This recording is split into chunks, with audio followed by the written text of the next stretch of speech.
Halo semuanya, kembali lagi bersama aku, Ausat Chandra. Kali ini kita akan membahas mengenai manajemen pendidikan dasar, menengah, dan tinggi.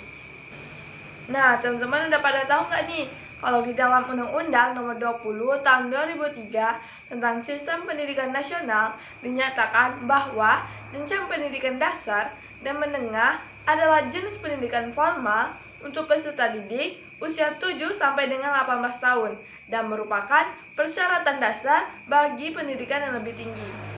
Untuk manajemen pendidikan dasar sendiri itu mencakup pendidikan anak usia dini, sekolah dasar, dan sekolah menengah pertama yang berfokus pada pembentukan dasar pengetahuan, keterampilan, dan sikap peserta didik.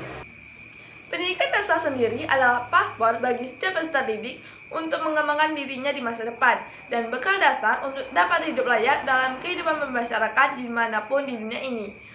Pola pembelajaran pada tingkat pendidikan dasar harus dilakukan secara terpadu karena secara psikologis perkembangan kemampuan kognisi, perkembangan kemampuan sosial emosional, kemampuan perkembangan moral, dan perkembangan fisik peserta didik pendidikan dasar terjadi secara terpadu dan saling ketergantungan.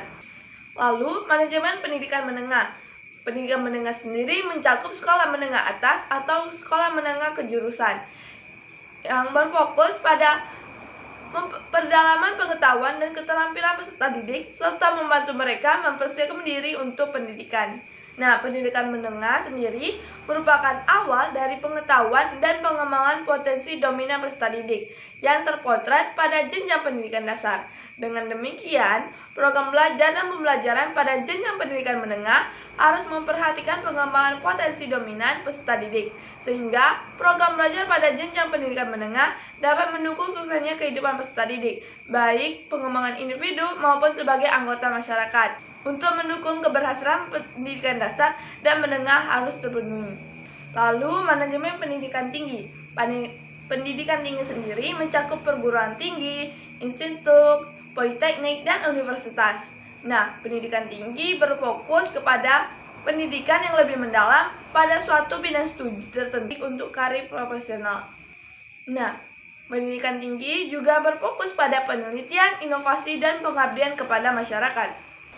Pada dasarnya, tujuan manajemen pendidikan dasar, menengah, dan tinggi memiliki tujuan yang hampir sama, yaitu meningkatkan kualitas pembelajaran dan hasil pelajar peserta didik. Yang kedua, meningkatkan profesionalisme guru dan tenaga kependidikan. Yang ketiga, memanfaatkan sumber daya pendidik secara optimal dan efisien. Yang keempat, menciptakan lingkungan belajar yang kondusif dan aman. Dan yang terakhir, mewujudkan visi dan misi pendidikan. Terima kasih telah menonton video ini dari awal hingga akhir. Semoga video ini dapat membantu pembelajaran teman-teman. Sampai jumpa di video berikutnya.